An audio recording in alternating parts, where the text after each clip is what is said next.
ಆತ್ಮೀಯ H16 news ಅರ್ಥಾತ್ ಹೇ ಸೀತಾರಾಮಗೆ ಸ್ವಾಗತ. ನಾನು ನಿಮ್ಮ MI ಅಥವಾ ಮಲ್ಲಪ್ಪ ಜೋತಾವಾರ್. ಆದ್ಮೇಲೆ ಈಗ ತಾವು ದಿನ ಸುದ್ದಿಗಳನ್ನ ಅದರ ಜೊತೆಗೆ ವಿಶೇಷತೆಗಳನ್ನ ನೋಡ್ತಾ ಹೋಗಿ ವಿಶೇಷ ಈ ಮೊದಲನೇ ಸುದ್ದಿಯನ್ನು ನೋಡಿ. ಸುಮಾರು 100ಕ್ಕೂ ಹೆಚ್ಚು ಸಂದರ್ಭದಲ್ಲಿ ಪೇಪರ್ ಲೀಕ್ ಆಗಿದೆ.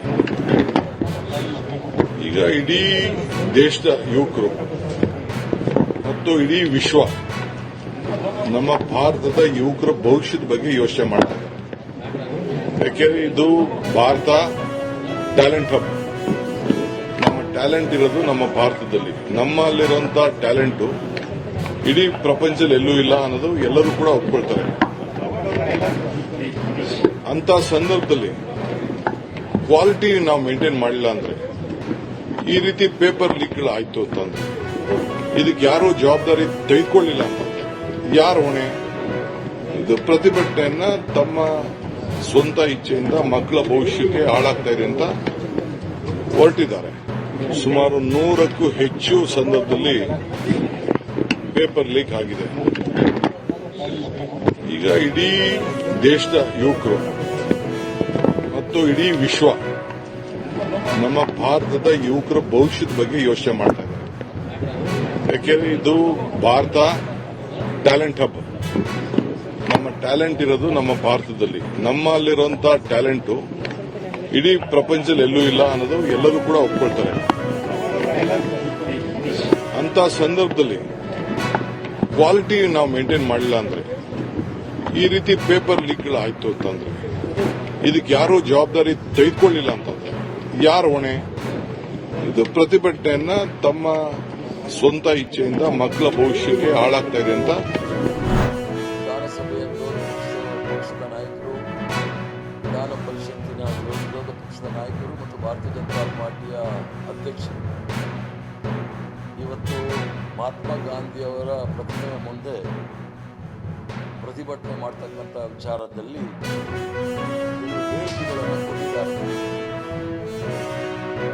ಅಶೋಕ್ ಅವ್ರಿಗೆ ಏನಾಗಿದೆ ಅನ್ನೋದು ಗೊತ್ತಿಲ್ಲ. ವಿರೋಧ ಪಕ್ಷದ ನಾಯಕರು ಬಹುಶಃ ಕೊತ್ವಾಲ್ ರಾಮಚಂದ್ರನ ಶಿಷ್ಯ ಅವರಿಗೆ ಏಡ್ಸ್ ಇಂಜೆಕ್ಷನ್ ತಗಲಿಸಿದ ನಂತರ ಅವರಿಗೆ ಬುದ್ಧಿ ಭ್ರಮಣೆ ಆಗಿದೆ ಅಂತ ಕಾಡುತ್ತೆ. ಆ ಬುದ್ಧಿ ಭ್ರಮಣೆ ಆಗಿ ಅವರ ಭಾಷೆ ಪ್ರಯೋಗ ರಾಹುಲ್ ಗಾಂಧಿ ಅವರ ಬಗ್ಗೆ ಏಕವಚನದಲ್ಲಿ ಮಾತಾಡಿ ಅವರ ಅಜ್ಜಿ ಅವರ ಅಮ್ಮ ಅಂತೆಲ್ಲ ಮಾತಾಡಿದ್ದಾರೆ.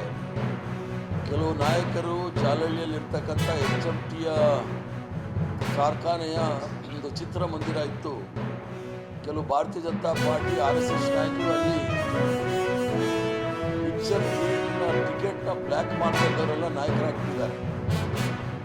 ಅವರ ಭಾಷೆಯನ್ನು ಇವರು ಸಹ ಪ್ರಯೋಗ ಮಾಡ್ತಾ ಇದ್ದಾರೆ. ಇವರು ಮಾತಾಡೋ ಸಂದರ್ಭದಲ್ಲಿ ರಾಹುಲ್ ಗಾಂಧಿ ಅವರಿಗೆ ಏಕವಚನ, ಅವರಿಗೆ ದೇಶದ್ರೋಹಿಗಳು, ಇಂದಿರಾ ಗಾಂಧಿ, ಸೋನಿಯಾ ಗಾಂಧಿ, ಡಾಕ್ಟರ್ ಮನಮೋಹನ್ ಸಿಂಗ್ ಬಗ್ಗೆಲ್ಲ ಮಾತಾಡಿರ್ತಕ್ಕಂಥ ಅಣಿಮುಚ್ಚುಗಳು ನೋಡಿದಾಗ ಇವರಿಗೆ ಬುದ್ಧಿ ಭ್ರಮಣೆ ಆಗಿರೋದ್ರಲ್ಲಿ ಯಾವುದೂ ಸಂದೇಹ ಇಲ್ಲ. ಇವರ ಪ್ರಕಾರ ವಿಧಾನ ಪರಿಷತ್ತಿನ ವಿರೋಧ ಪಕ್ಷದ ನಾಯಕರು ಹೇಳ್ತಾರೆ, ನಾವೆಲ್ಲ ತುಕಡೆ ಗ್ಯಾಂಗ್ ಅವರು ಅಂತ ಹೇಳಿ. ತುಕಡೆ ಗ್ಯಾಂಗ್ ಅವರು ಆಗಿದ್ದರೆ ಅಮಿತ್ ಶಾ ಅವರು ಆ ವಿದ್ಯಾರ್ಥಿಗಳ ಬಗ್ಗೆ ಏನೋ ಅನ್ಯಾಯ ಆಗಿದೆ ಅಂತ ಕೇಳಕ್ಕೆ ಹೋಗ್ಬೇಕು. ನಡ್ಡಾ ಅವರು ಈ ತುಕಡೆ ಗ್ಯಾಂಗ್ ಅವ್ರನ್ನ ಯಾಕೆ ಕರೆಸಿ ಮಾತಾಡಬೇಕಾಗಿತ್ತು. ಅದ್ರ ಜೊತೆಗೆ ಏನೋ ಬಹಳ ವಿಚಾರಗಳು, ದಿಲ್ಲಿಯ ವಿಚಾರದಲ್ಲಿ ಬಹಳ ಗೊತ್ತಿರೋ ರೀತಿ ಮಾತಾಡ್ತಾ ಇದ್ದಾರೆ. ಪ್ರಧಾನಮಂತ್ರಿಯ ಮನೆ ಸುತ್ತಮುತ್ತ ಅದು ಬಹಳ ಸೆನ್ಸಿಟಿವ್ ಸೆಕ್ಯೂರಿಟಿ ಏಜೆನ್ಸಿ ಅಂತ ಹೇಳಲಿಕ್ಕೆ ಇಚ್ಛೆ ಬೀಳೋದಿಲ್ಲ. ಸಾಯಂಕಾಲದ ಹೊತ್ತು ಅದು CCTV ಆಫ್ ಮಾಡಿ ಆ ಮನೆಗೆ ಯಾರು ಹೋಗ್ತಾರೆ ಯಾರು ಬರ್ತಾರೆ ಅನ್ನೋ ವಿಚಾರ ನಾನು ಮಾತಾಡೋದಿಲ್ಲ. ನಾನು ಸಹ ದೆಹಲಿಯಲ್ಲಿ 25 ವರ್ಷ ಇದ್ದಿದ್ದು. ಅಷ್ಟೊಂದು ಸೆನ್ಸಿಟಿವ್ ಪ್ರಧಾನಮಂತ್ರಿಗಳ ಮನೆ ಸೆನ್ಸಿಟಿವ್ ಅಂದಿದ್ರೆ ಸುಮಾರು 50 ವರ್ಷದ ಹಿಂದೆ 1975ನೇ ಇಸ್ವಿನಲ್ಲಿ ಭಾರತೀಯ ಜನತಾ ಪಾರ್ಟಿಯ ಅಗ್ರ ನಾಯಕ ಅಟಲ್ ಬಿಹಾರಿ ವಾಜಪೇಯಿರವರು ಇಂದಿರಾ ಗಾಂಧಿ ಅವರ ಮನೆ ಗೆರಾವ್ ಮಾಡಿ ಅವರು ಹೊರಗಡೆ ಬರ್ದಾಗ ಮಾಡಬೇಕು ಅಂತ ಹೇಳಿದಾಗಲೂ ಇಂದಿರಾ ಗಾಂಧಿ ಅವರೇನು ಮಾತಾಡಲಿಲ್ಲ. ತದನಂತರ ತುರ್ತು ಪರಿಸ್ಥಿತಿ ಜ್ಞಾಪಿಸಿ ಬೀಳ್ತಾರೆ. ನಾವ್ಯಾರೂ ಸಹ ಅಂತ ಕೆಲಸ ಮಾಡಲಿಕ್ಕೆ ಹೋಗಿಲ್ಲ. ಮಾನ್ಯ ವಿರೋಧ ಪಕ್ಷದ ನಾಯಕರಾದ ಅಶೋಕ್ ರವರು ಹೇಳೋ ಸಂದರ್ಭದಲ್ಲಿ ಕಾಂಗ್ರೆಸ್ ಪಕ್ಷದಲ್ಲಿ ತಲವಾರು, ಕತ್ತಿ, ಬಾಂಬು ಏನೇನೋ ಹೇಳ್ಬಿಟ್ಟಿದ್ದಾರೆ. ಇವೆಲ್ಲ ಉದಾಹರಣೆಗಳು ನಾನು ಕೊಡಕ್ಕೆ ಇಚ್ಛೆ ಬೀಳ್ತೇನೆ. RSS ಅವರು ಭಾರತೀಯ ಜನತಾ ಪಾರ್ಟಿಯವರ ಕಚೇರಿಗಳಲ್ಲಿ ಏನೇನಿತ್ತು ಅಂತ ಹೇಳಿ, ಕಣ್ಣೂರು ಬಿಜೆಪಿ ಕಚೇರಿಯಲ್ಲಿ ಬಾಂಬು ಮತ್ತು ಸುಮಾರು 100 ಮಾರಕಾಸ್ತ್ರಗಳು ದಿನಾಂಕ 11-13-2016 ಇಸ್ವಿಯಲ್ಲಿ ಘಟನೆ ನಡೆದಂಥದ್ದು ಚಕ್ರಕಲ್, ಕಣ್ಣೂರು ಜಿಲ್ಲೆ. ಬಿಜೆಪಿ ಕಚೇರಿ ಸಮೀಪ ಬಿಜೆಪಿ RSSನ 10 ಕಾರ್ಯಕರ್ತರಿಂದ ಗುಂಪಿನಿಂದ ಪೊಲೀಸರು ನಾಡ ಬಾಂಬ್, ಸ್ಟೀಲ್ ಬಾಂಬ್ಗಳನ್ನು, ಕತ್ತಿಗಳನ್ನು, ಕೊಡಲಿಗಳು ಮತ್ತು ಕಬ್ಬಿಣದ ರಾಡ್ಗಳನ್ನು ವಶಪಡಿಸಿಕೊಂಡಿದ್ದಾರೆ. ಸ್ಥಳ ಕಣ್ಣೂರು ನಗರದ ಬಿಜೆಪಿ ಜಿಲ್ಲಾ ಸಮಿತಿ ಕಚೇರಿಯ ಪಕ್ಕದ ಜಾಗ. ನೆಡುಂಗಾಡ್ RSS ಕಚೇರಿ, ತಿರುವನಂತಪುರಂ ಕಚೇರಿ ಒಳಗಿನಿಂದ ಆಯುಧ ಮತ್ತು ಬಾಂಬ್ ತಯಾರಿಗೆ ಬಳಸಬಹುದಾದ ರಾಸಾಯನಿಕ ಪತ್ತೆ, ಪೊಲೀಸರೇ ದಾಳಿ ಮಾಡಿ RSS ಕಾರ್ಯಕರ್ತನ ವಶಪಡಿಸಿರ್ತಕ್ಕಂಥದ್ದು. ಈ ಥರ ನೂರಾರು ಪ್ರಕರಣಗಳು ಭಾರತೀಯ ಜನತಾ ಪಾರ್ಟಿ ಅವರ RSS ಅಲ್ಲಿ ಇರ್ತಕ್ಕಂಥ ನಾವು ನೋಡ್ಬೋದು. ಕಾಂಗ್ರೆಸ್ ಪಕ್ಷದವರಲ್ಲಿ, ಕಾಂಗ್ರೆಸ್ ಪಕ್ಷದ ಕಚೇರಿ ಬಂದರೆ ನಿಮಗೆ ಸಿಕ್ಕೋದಿಲ್ಲಿ ತ್ರಿವರ್ಣ ಧ್ವಜ, ಗಾಂಧಿ ಟೋಪಿ ಇವು ಮಾತ್ರ ಸಿಗುತ್ತೆ. ಇನ್ನು ಇಲ್ಲಿ ಲಾಠಿ ಆಗಲಿ, ತಲವಾರಾಗಲಿ, ಚಾಕು ಆಗಲಿ ಯಾವುದು ಸಿಗೋದಿಲ್ಲ. ದೇಶದ ಜನಗಳಿಗೆ ಭಯ ಬೀಳಿಸಲಿಕ್ಕೋಸ್ಕರ ಲಾಠಿ ಸಾರ್ವಜನಿಕವಾಗಿ ತಿರುಗಿಸೋದು ಯಾರು ಅಂತ ನಾನು ಈಗಾಗಲೇ ಹೇಳಿದ್ದೀನಿ. ತಲವಾರುಗಳ ತಿರುಗಿಸೋದು ಯಾರು ಅಂತ ನಾನು ಈಗಾಗಲೇ ಹೇಳಿದ್ದೀನಿ. ತ್ರಿಶೂಲ ತೆಗೆದುಕೊಂಡು ಓಡಾಡು ಅಂತ ಹೇಳಿದವ್ರು ಯಾರು ಅನ್ನೋದನ್ನು ಸಹ ನಾನು ಹೇಳಿದ್ದೀನಿ. ಇಷ್ಟೆಲ್ಲ ಇದ್ರೂ ಸಹ ಇವರ ಕಚೇರಿನಲ್ಲಿ ಏನಿರುತ್ತೆ ಅದೇ ರೀತಿಯಲ್ಲಿ ಕಾಂಗ್ರೆಸ್ ಪಕ್ಷದ ಕಚೇರಿನೂ ಸಹ ಇರುತ್ತೆ ಅಂತ ತಿಳ್ಕೊಂಡಿರ್ತಕ್ಕಂಥದ್ದೇ ಇವರಿಗೆ ದೊಡ್ಡ ಭ್ರಮೆ. ಸರ್ಕಾರ ಮಾಡೋ ತಪ್ಪುಗಳನ್ನ ಎತ್ತಿ ಹಿಡಿಯೋ ಕೆಲಸ, ಜನಗಳಿಗೆ ತಿಳಿಸುವಂತ ಕೆಲಸ ಪ್ರತಿಯೊಬ್ಬ ಚುನಾಯಿತ ಪ್ರತಿನಿಧಿಯ ಕರ್ತವ್ಯ. ಆದರೆ ನೀಟ್ ವಿಚಾರವಾಗಿ ಸಂಬಂಧಪಟ್ಟಂತೆ ಸಂಸತ್ನಲ್ಲಿ ಚರ್ಚೆ ಮಾಡದೆ ರಾಹುಲ್ ಗಾಂಧಿ ಪಲಾಯನ ಯಾಕೆ ಮಾಡಿದ್ರು? ವೈ? ಚರ್ಚೆ ಮಾಡಕ್ಕೆ ಅವಕಾಶ ಇದೆ, ಚರ್ಚೆ ಮಾಡಕ್ಕೆ ನಿಯಮಗಳಿದೆ. ಯಾವ ನಿಯಮದಡಿ ಚರ್ಚೆ ಮಾಡಬೇಕು ಅಂತ ನಿಯಮಗಳನ್ನ ನಮ್ಮ ಸಂವಿಧಾನದಲ್ಲಿ ರೂಪುಗೊಂಡಿದೆ. ಅದು ಬಿಟ್ಬಿಟ್ಟು ರಾಹುಲ್ ಗಾಂಧಿ ಪಲಾಯನ ಯಾಕೆ ಮಾಡ್ತಾ ಇದ್ದಾರೆ? ಮತ್ತೆ ಕೇಂದ್ರ ಸರ್ಕಾರ ಪದೇ ಪದೇ ಹೇಳಿದೆ, ನೀವು ಎಷ್ಟು ಗಂಟೆ ಬೇಕಾದ್ರೂ ಚರ್ಚೆ ಮಾಡಿ, ಯಾರ್ಯಾರು ಬೇಕಾದ್ರೂ ಚರ್ಚೆ ಮಾಡಿ, ನಾವು ಉತ್ತರ ಕೊಡಕ್ಕೆ ತಯಾರಿದ್ದೀವಿ. ಇವ್ರಿಗೇನಾದ್ರೂ ರಿಸಲ್ಟ್ ಬೇಕಂದ್ರೆ ಚರ್ಚೆ ಮಾಡಬೇಕು. ಆಮೇಲೆ ಏನಾದರೂ ಇವರಿಗೆ ರಿಸಲ್ಟ್ ಸಿಕ್ಕಿಲ್ಲ ಅಂದ್ರೆ ಆಮೇಲೆ ಧರಣಿ ಮಾಡೋದು, ಇದೆಲ್ಲ ಪ್ರಜಾಪ್ರಭುತ್ವದಲ್ಲಿ ಮಾಡೋದು. ಅದನ್ನು ಬಿಟ್ಟುಬಿಟ್ಟು ಅಲ್ಲಿ ಕಾಕ್ರೋಚ್ ಪಾರ್ಟಿ ಅವರನ್ನು ಸಂಧಾನಕ್ಕೆ ಬರಲ್ಲ, ಇವರು ಪಾರ್ಲಿಮೆಂಟ್ ಒಳಗೆ ಹೋಗಲ್ಲ. ಅಂದ್ರೆ ಮ್ಯಾಚ್ ಫಿಕ್ಸಿಂಗ್.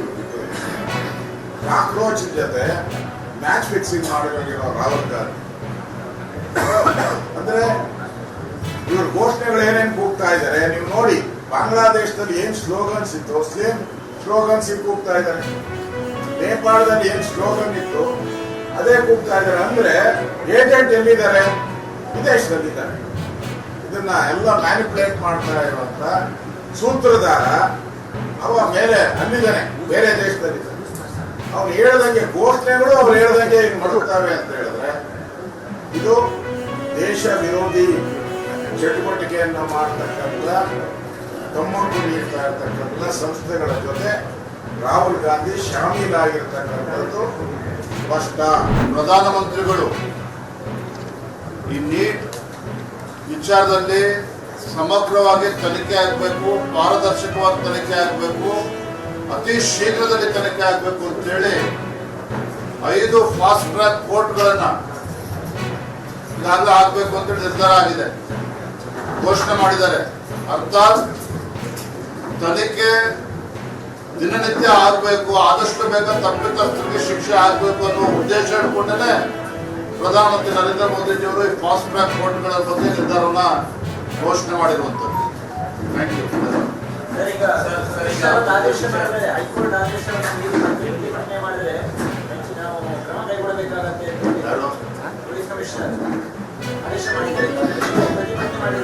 ಪೊಲೀಸ್ ಕಮಿಷನರಿಗೆ ಹೇಳೋದಕ್ಕೆ ಇಚ್ಛೆ ಪಡ್ತಾನೆ, ನೀವು ಕಾಂಗ್ರೆಸ್ ಏಜೆಂಟ್ ವರ್ತನೆ ಮಾಡೋದನ್ನ ಬಿಡಿ.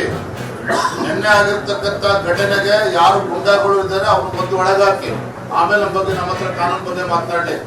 ಯಾರು ಕಾನೂನನ್ನ ಇವತ್ತು ಉಲ್ಲಂಘನೆ ಮಾಡಿದ್ದಾರೆ, ಜನಪ್ರತಿನಿಧಿಗಳ ಮೇಲೆ ಹಲ್ಲೆ ಮಾಡಿದ್ದಾರೆ, ಅವ್ರನ್ನ ಹಿಡಿದು ಒಳಗಾಕಿ ಅಂತ ಹೇಳಿದ್ರೆ ನಮಗೆ ಉದ್ದೇಶ ಇರ್ತಕ್ಕಂಥ ಅವಶ್ಯಕತೆ ಇಲ್ಲ. ನೀವು ಕಾಂಗ್ರೆಸ್ ರಾಜ್ಯದಲ್ಲಿ ಪೊಲೀಸ್ ಸ್ಟೇಷನ್ಗಳು ಕಾಂಗ್ರೆಸ್ ಕಚೇರಿ ಅಂತ ವರ್ತನೆ ಮಾಡ್ತಾ ಇದ್ದಾರೆ. ಅದನ್ನ ಫಸ್ಟ್ ಯಾರು ಗುಂಡಾಗಳಿದ್ರೆ ಅವ್ರನ್ನ ಒಂದು ಒಳಗಾಗ್ಲಿ, ಆಮೇಲೆ ನಾವು ಕಾನೂನು ನಾವು ಪಾಲನೆ ಮಾಡಿ. ತಾವೆಲ್ಲ ಇಲ್ಲಿವರೆಗೆ ಸುದ್ದಿಗಳನ್ನು ನೋಡಿದಿರಿ, ಜೊತೆಗೆ ವಿಶೇಷ ಘಟನೆಗಳನ್ನು ಸಹ ನೋಡಿದಿರಿ. ಅದು ನಿಮ್ಗೇನು ಅನ್ನಿಸ್ತು? ನಿಮಗೆ ಲೈಕ್ ಮಾಡಿರಿ, ಶೇರ್ ಮಾಡಿರಿ, ಕಾಮೆಂಟ್ ಮಾಡಿರಿ, ಜೊತೆಗೆ ಸಬ್ಸ್ಕ್ರೈಬ್ ನಿಲ್ಲಿಸ್ಬೇಡ್ರಿ. H16 ನ್ಯೂಸ್ ಅರ್ಥಾತ್ ಈ ಸಿದ್ದರಾಮಯ್ಯ ಸತ್ಯದ ಕೈಗನ್ನಡಿ ವಂದನೆಗಳು.